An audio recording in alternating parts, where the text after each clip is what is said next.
Hello and welcome to some more Star Citizen news. We have a summary of all the juicy news from the last week, as well as updates to Star Citizen Alpha 3.19.1 that's just about to be released, plans for Alpha 3.20, and some highly anticipated features that are coming with that patch. From the Star Citizen newsletter, and let's read this. More drug labs have been uncovered in various locations around the Stanton system, but this time the stakes are higher than ever before. The entire operation has doubled in size, and the locations of the automated drug production facilities change frequently, so keep an eye on your mission manager and be ready for the fight of your life. So Jumptown 2.1 is running on the live servers until the 6th of June, 4 PM UTC. Every 24 hours until then, it moves to a new location. 3.19.1 is ploughing its way through the open PTU phase. Loads and loads of bug fixes in that 3.19.1 patch. Load of more stability, playability, accessibility for the game, solving a load of the issues that the current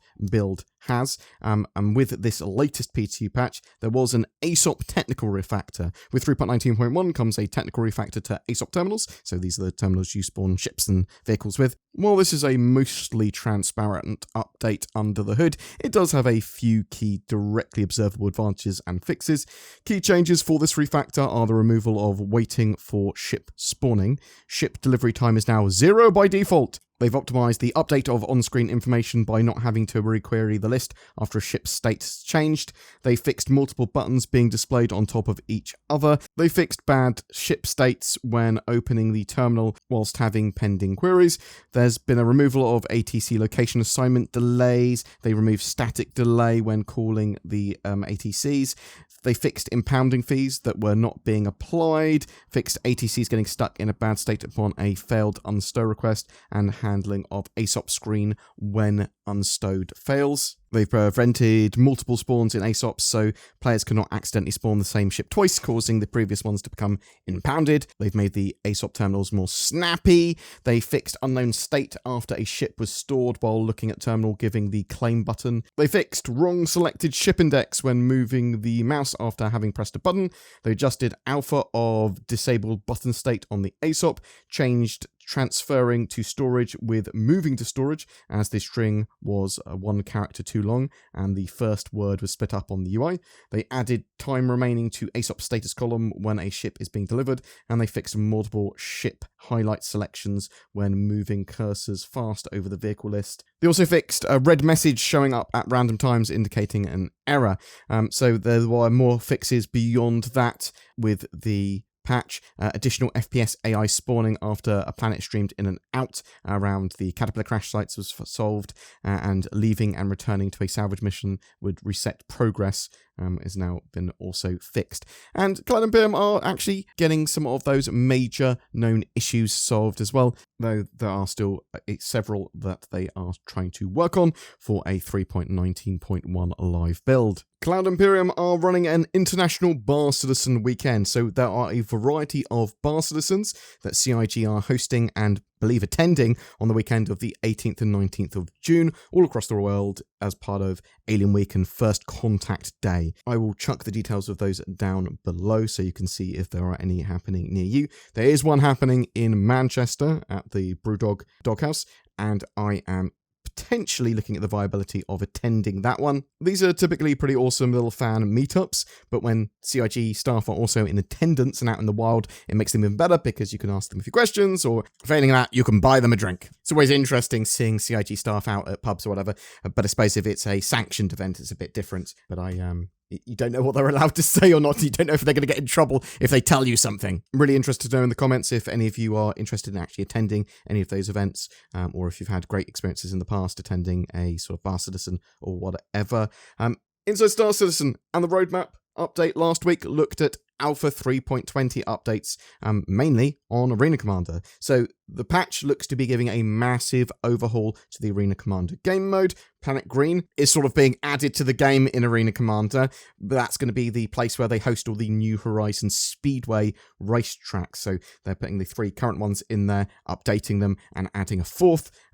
They're bringing a load of the persistent universe sort of racetracks into Arena Commander as well. There are also new dogfighting and combat maps around Jericho Station, Security Post Korea, and in Atmosphere at Planet Green. There does also appear to be updates to Pirate Swarm mode with better fleet battle endings and even multi-crewing of ships in combat modes. You can even fight at Planet Green, it looks like, in Atmosphere with Pirate Swarm and Vandal Swarm. There's a load of updates coming to Star Marine as well, and generally everything's just been sort of updated and made better. We'll find more out about that soon though, but I'm actually really hyped for the future of Arena Commander. It is a massive improvement even in just 3.20. We do also know that they want to bring sort of combined arms sort of gameplay and the Star Marine and Arena Commander gameplay together, which is going to be very much like what they want to do with Theatres of War. There are things like a Tonk or Nova Tank Royale sort of competitive game mode that's going to be, and things like that.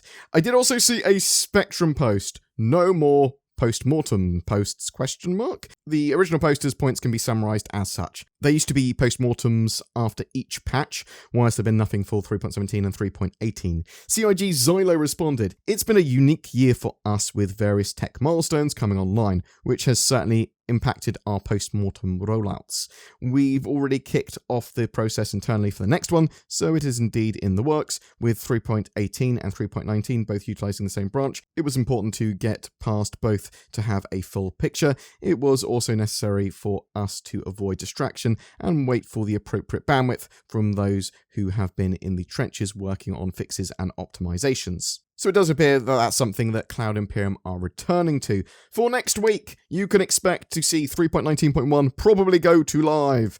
We've got monthly reports for both the Persistent Universe and Squadron 42 likely to come out. And Inside Star Citizen next week is going to be on Star Marine updates for 3.20 and experimental modes for both Star Marine and Arena Commander. So this can be seen as like special mini events or mutators or that sort of thing in a game where they go, this month there is a special event where you can just use tanks on Planet Green in a competitive 1v1v1v1, so like a four-way fight. That was just an example of an experimental mode that I had in my head. The sneak peek in this week's newsletter appears to be of the cockpit or the internals of the Tumbrel Storm, that one-seater sort of assault or light tank that is currently in production. Last couple of things to talk about. Squadron 42 has stopped being on sale for a short amount of time, apparently, because Cloud Imperium are going to be changing its price, assumedly raising its price, and people were curious why they stopped selling it and not just sort of raised its price. It's an interesting one. We'll have to wait and see if there's going to be some sort of announcement with that in the near future. Also, Cloud Imperium are updating the prices, raising the prices of the Cutlass Black by $10, the Avenger Titan by $5, and the Vanguard Hoplite by $5. It's an interesting one because, at the very least, the Avenger Titan and Cutlass Black are some of the most popular and most sold ships in the game. Cloud Imperium had raised their prices without actually telling anyone, it appears, and some people noticed that and then said, CIG, aren't you supposed to give us some sort of heads up before you raise prices, like you said? And they said, yes, we are, sorry.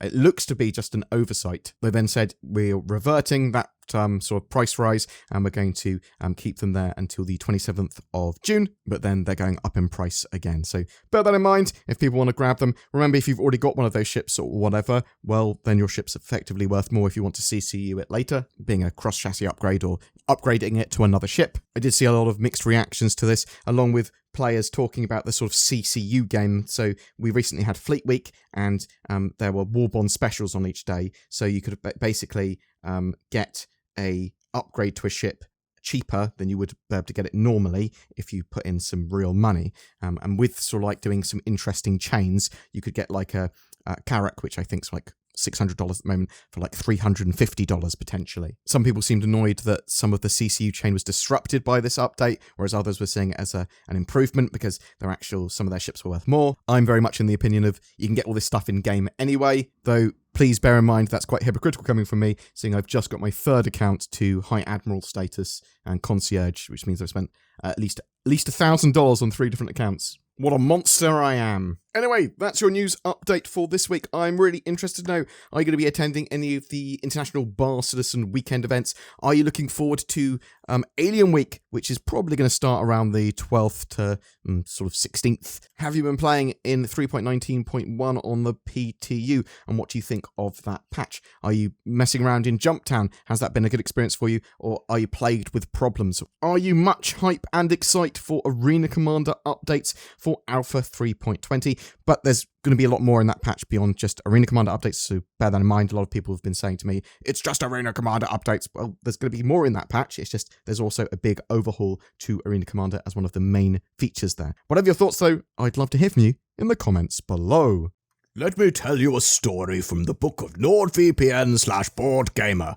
There were 3 little pigs who all needed internet access. One used a VPN made of straw, one used a VPN made of wood, and one used NordVPN, which is basically bricks in this analogy. Along came an elite hacker wolf and smashed up the houses of the first 2 piggly wigglies, but was unable to breach the NordVPN house, which is just much better than straw or wood for protecting you from internet things like wolves and hackers. The moral of this story is get nordvpn.com/boredgamer or click the links below for powerful discounts that might make your friends think you're an internet wizard or something. Also, that wolf went to prison for 10 years on an unrelated crime.